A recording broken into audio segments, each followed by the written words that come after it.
I never imagined that helping my son with his flight home for the holidays would be the exact moment he deleted me from his life.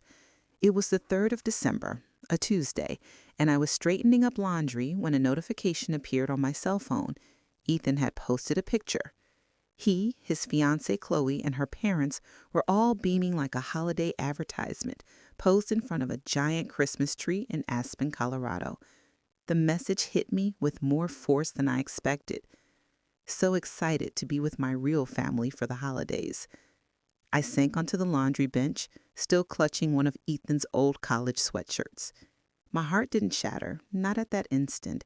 It just slowed, as if needing a moment to process what it was seeing. The airfare, a sum of $2,800, had cleared from my account just the day before. I'd wired it directly from my personal savings. Ethan had mentioned they were stretched financially with the upcoming wedding expenses. Chloe had sounded so grateful on the phone. Thank you, you're honestly rescuing us, Mom." I stared at that particular word. Real. We hadn't celebrated Thanksgiving together in 2 years. Birthdays came and went with a string of emojis. But I had continued to show up with checks, with words of encouragement, with forgiveness, until I saw that caption. I didn't yell. I didn't weep. I simply opened the comment section and typed, "Your real family won't be funding your trip." It was direct, cold, and truthful. 10 minutes later, the post had vanished, expunged as if I were a mistake to be wiped clean, but I already had a screenshot. My hands were steady when I saved it. My breathing, however, was not. That evening, I sat alone at my dining table, the string of Christmas lights flickering faintly in the corner, and murmured to myself, "All right, that's quite enough." They had made their decision, but so had I. They had forgotten who had raised Ethan, who had paid for his college, who had rebuilt her life from the ground up twice. They had completely misjudged the wrong woman. The night after I saw that post, I couldn't sleep. Not because I was angry, that came later, but because I was trying to retrace it, the drift, the moment Ethan started looking through me instead of at me. It wasn't one thing. It was a slow unthreading, like watching the hem come loose on a coat you wore every day. You don't notice it until your finger slips through the hole and realize the whole thing's coming apart. I used to be his compass. I was the call he made after every college final, the first person he texted when Chloe said yes. I remember when he called me after his second interview with the firm in Boston, pacing his tiny apartment saying, "I just want to make you proud, Mom." He used to mean it. But the closer he got to Chloe in her curated little world, the more he stopped seeing value in mine. Invitations to brunch with her parents declined because I wouldn't feel comfortable with the menu. Weekend trips, I was too old to enjoy. Their new circle had money, polish, connections, things I'd never needed to define my worth, but apparently they did. Thanksgiving last year was the first time I sat at a table alone. No explanation, just a last-minute plans changed. That's when the text started shifting. One-word answers, delayed replies, photos of their lives that didn't include me. And when I offered to help with the wedding expenses, venue, flowers, even part of the honeymoon, Chloe smiled that tight smile and said, "That's so generous, but we don't want you to feel like you have to buy love." As if love from a mother could be itemized. So I stopped trying to impress them, but I didn't stop caring. And I certainly didn't stop funding things they were too proud to admit they needed. The Aspen post wasn't a surprise. It was confirmation. Because when I look back, I realized I'd been vanishing from Ethan's life in pieces long before that caption made it official. It started small, easy to dismiss, like the birthday brunch Chloe organized at that rooftop eatery downtown. I saw the photos the next day all over social media. Ethan beaming in front of a tower of mimosas, Chloe's parents on either side of him, matching scarves and all. When I asked about it later, he said it had been just a quick thing, an oversight. A few months later, I saw Chloe's mother post a picture from their engagement dinner. The caption read, "So proud of the son I never had." The comments were filled with hearts and adoring messages. I didn't say anything to Ethan. What was there to say? He had already liked the post. But the signs didn't stop. They layered. Mother's Day passed without a single phone call. Instead, Chloe tagged her own mother in a lengthy post, calling her the strongest woman I know, with a slideshow of perfectly filtered photos. Family vacations, wedding dress shopping, backyard barbecues. I wasn't in a single one. I kept giving. Not just money, although that was a part of it. I offered my time. I offered grace. I offered understanding every time Chloe looked straight through me like I was the hired help. But what made that Aspen post the final straw was how public it was. They didn't just forget me, they erased me. They replaced me with people who had better skin, better resumes, and better wine cellars, and I was still transferring them funds like a fool. That evening, after I screenshotted the post, I sat in my guest room, the one I had converted into a small sewing nook after I retired, and stared at the framed photo of Ethan from his college graduation. He had been proud that day. So had I. Now he was gone, or at least the version of him that still respected me was, and I was done financing my own humiliation. What they forgot, or perhaps never knew, is that I didn't reach retirement by being soft. I'm 66 years old, and I spent the last 3 decades unraveling other people's lives for a living. Corporate fraud, shell companies, asset concealment, and messy divorces. I was a forensic auditor before anyone even knew what that meant, and I was damn good at it. Carl once quipped that I probably balanced my checkbook with a magnifying glass. I just smiled and played along. But the truth is, I've tracked missing millions through foreign tax shelters without breaking a sweat. I've watched CEOs cry when I laid out their cooked books line by line. So if they thought they could write me out of the picture and keep my money on the way out, they were in for a rude awakening. That evening, I opened my laptop and pulled up the financial tracking templates I hadn't touched since leaving the firm. I poured myself a glass of red wine, rolled up my sleeves, and started digging. Not out of vengeance, not even out of anger, not yet. Out of discipline, out of pure instinct. I went through every single transfer I'd made in the past 18 months. The flight money wasn't the first, just the most recent. Bridal shower costs? I paid for the venue deposit. Engagement photos? I covered the photographer's retainer. Even the white sofa in their new apartment, a housewarming gift I never got a thank you for. But I had the receipts. And as I watched the pattern emerge across my screen, something inside me shifted. It wasn't sorrow. It wasn't heartache. It was a cold, precise focus. I knew how this story ended for other women. I'd seen the widows and mothers walk into courtrooms trying to explain how their names ended up on loans they didn't take out or how their children drained accounts behind their backs. But I'd never thought I'd be one of them. Until now. They wanted to pretend I was irrelevant. Good. The invisible make the best observers. By the next morning, I wasn't just angry, I was operational. I called Mira Jameson from my back porch, where the frost still clung to the railing and the bird bath had frozen solid overnight. Mira had been a junior associate when I was brought in to investigate a CFO's fabricated expense reports 15 years ago. She was sharp, meticulous, and had since built her own practice specializing in estate law and fiduciary mismanagement.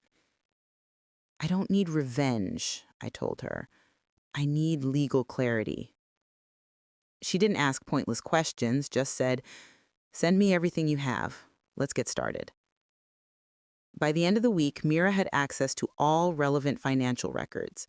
The joint account I'd opened to help them manage early wedding expenses, the wire transfer history, the trust documents I drafted years ago when Ethan was still finishing graduate school. I had always been careful, always kept the paperwork in order. I just hadn't expected to need it against my own son.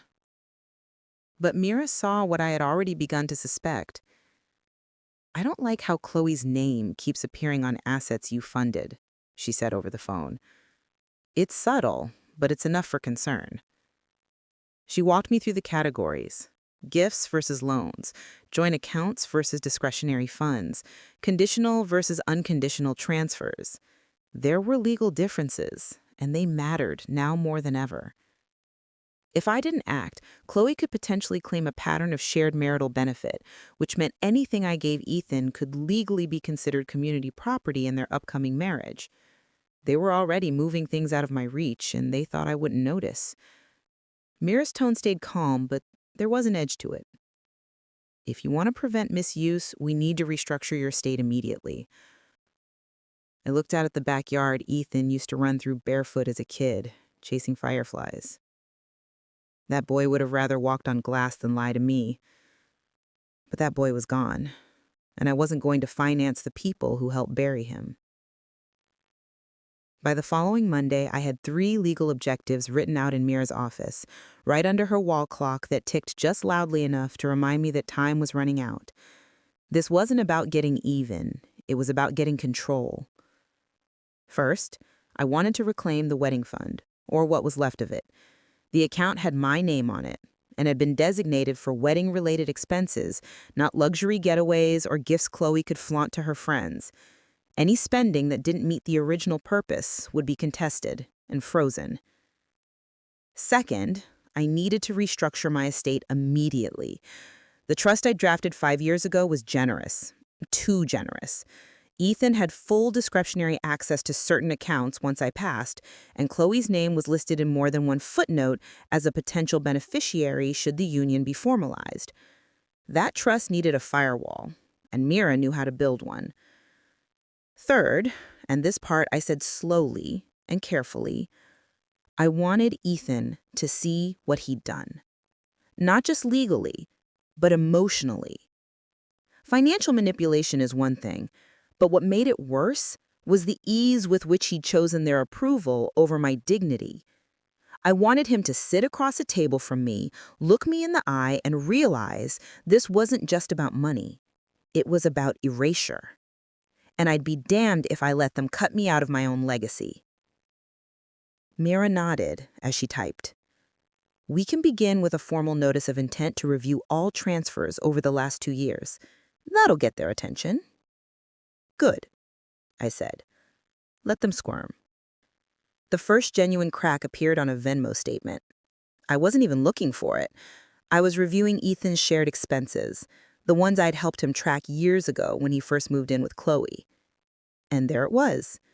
Refund from Mom's wedding gift fund, $3,000. Transferred directly from Ethan to Chloe 2 weeks before their Aspen trip. A refund? I hadn't asked for anything back. I funded that account.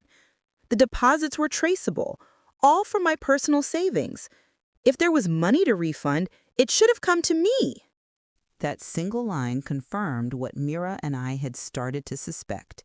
Ethan had begun moving funds from the joint account to Chloe. Not for planning, not for bills, but quietly, without notice, under the guise of reorganizing finances. I dug deeper. Every transaction told a story, and this one reeked of deception. The account we'd opened, originally labeled Wedding Planning Fund, Mom's Contribution, now had withdrawals listed with things like travel prep, wellness retreat, and gear rental. The Aspen trip hadn't just been funded by me, it had been funded through me. They used my trust, my generosity, and my name to finance a vacation I wasn't even considered family enough to be included in. And now they were laundering the money through each other. That's when I stopped thinking of this as a disappointment. It was a strategy. They were playing a long game, positioning Chloe's family as the respectable side while painting me as the emotional, overbearing mother with my hands too deep in their business. But they didn't count on me watching so closely. I printed the Venmo screenshot, highlighted the transaction, and slid it into a manila folder I'd labeled in block letters, Evidence, Phase 1. I spent the next 2 days treating the wedding account like a case file. There were no distractions.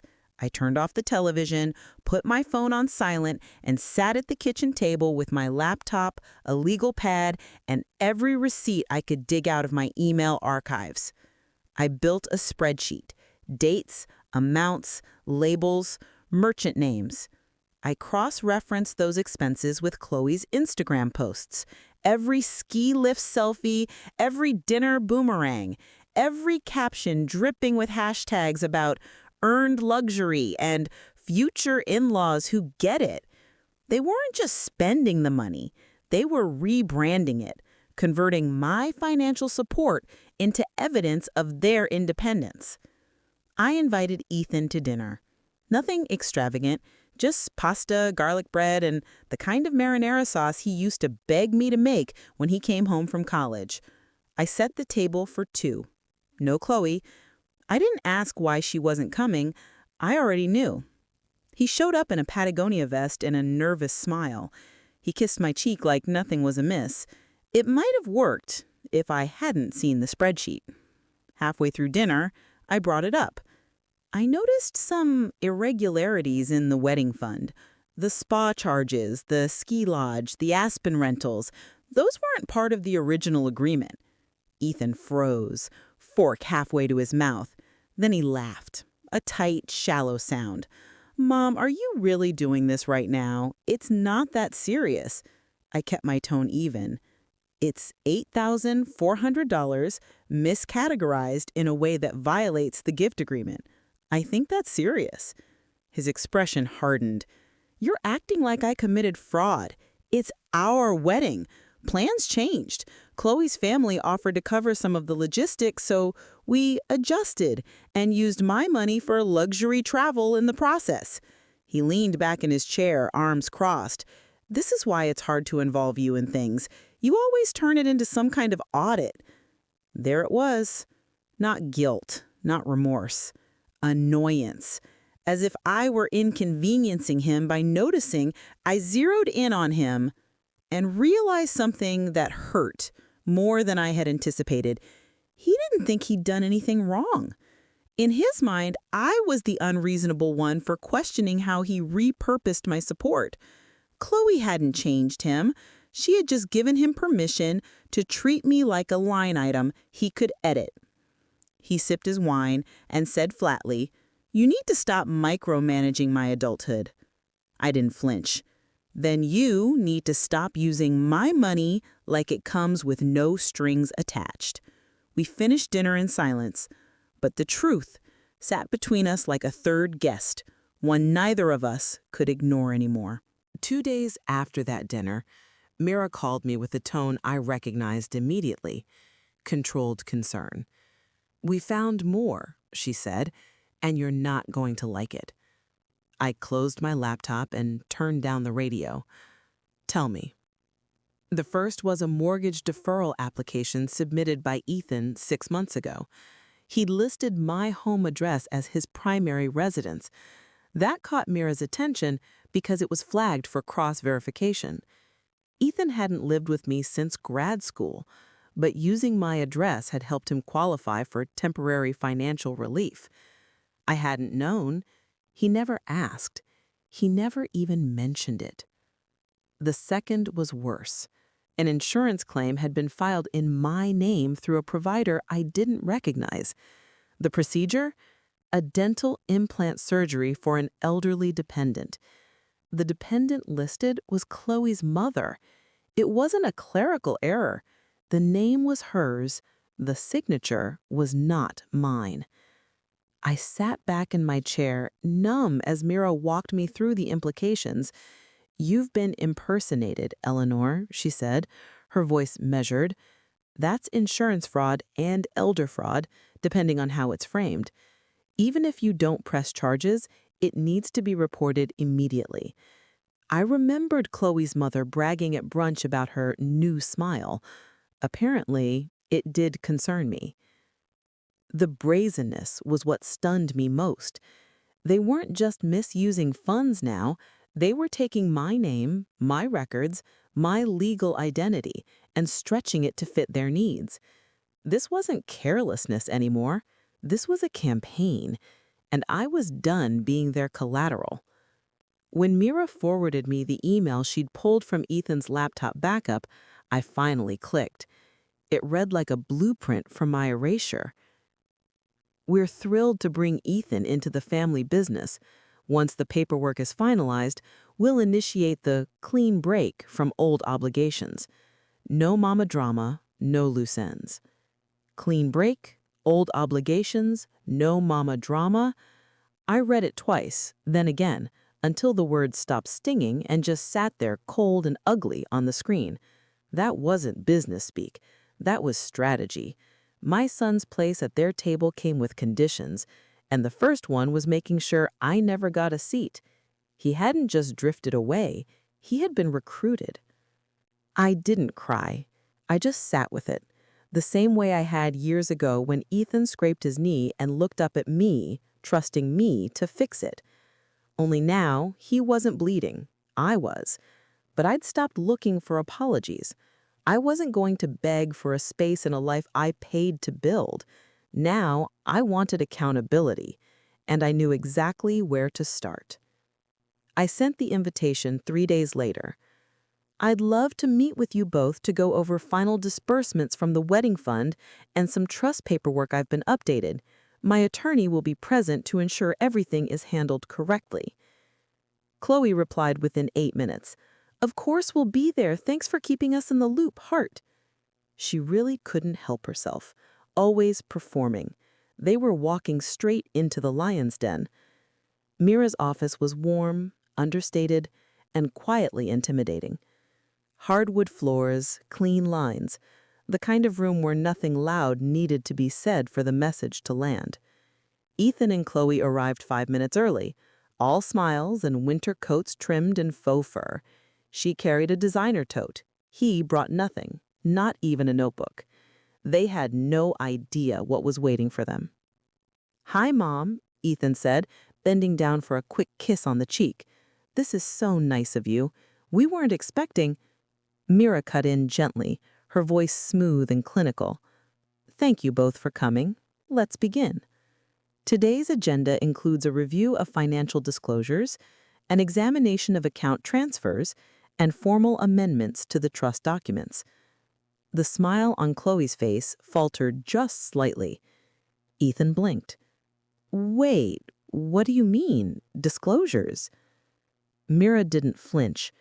"We'll be walking through all recorded transactions tied to the wedding fund, including those flagged for reclassification due to misuse." I didn't raise my voice. I didn't need to. One by one, Mira laid out the evidence like a quiet storm spreading across the polished conference table. First, the bank statements, a line-by-line summary of every questionable transaction. Then the Venmo records. Chloe's mouth parted slightly, but she said nothing. Next came the insurance claim. Would either of you like to explain how this ended up on Eleanor's record? Ethan's face drained of color. Chloe stayed still, too still, like she thought stillness might somehow make her invisible. And finally, the email. Mira handing Ethan a printed copy. He didn't defend it. He didn't deny it. He just stared at the page like it might suddenly rewrite itself. Chloe finally broke the silence. "This feels blown out of proportion. We weren't trying to—" "No," I said, calm and clear. "You were trying to write me out quietly, but you forgot who I am." "Mom, Ethan looked at me, his mouth barely open. "Do you still want to tell me I'm overreacting?" He didn't answer. For the first time, I wasn't the one left explaining. They were. And the weight of their choices was no longer mine to carry. Mira didn't pause. While Ethan sat stunned and Chloe gripped her designer tote, Mira slid the next document across the table, a cleanly printed amendment to the trust. "Effective immediately," she said, her voice flat. "Ethan is removed from discretionary access. All previously granted permissions are suspended pending financial review. Wait, you can't just cut him off. Chloe's jaw tensed. Yes, Mira interrupted, calm but unyielding. We can, and we just did. Ethan glanced at me, waiting, maybe for the version of me that used to say, "It's fine, I'll cover it, just be careful next time." But that version was retired permanently.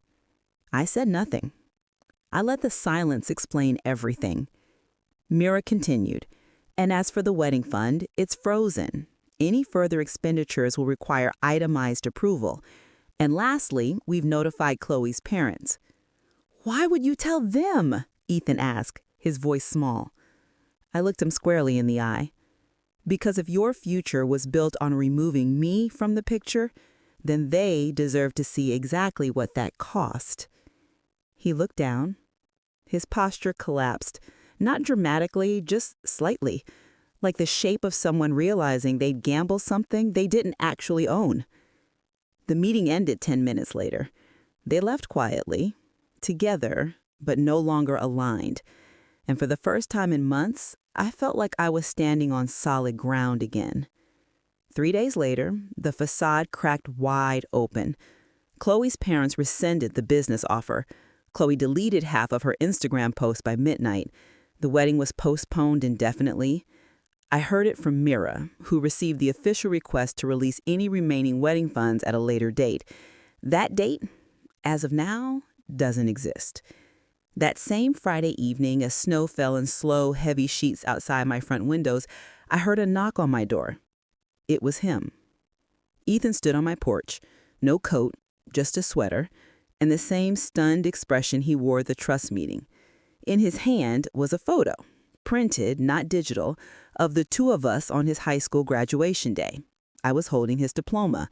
He was beaming. His voice cracked. I messed up, Mom. I didn't say anything at first. I stepped aside and let him in, just like I'd done 100 times before, but this time felt different.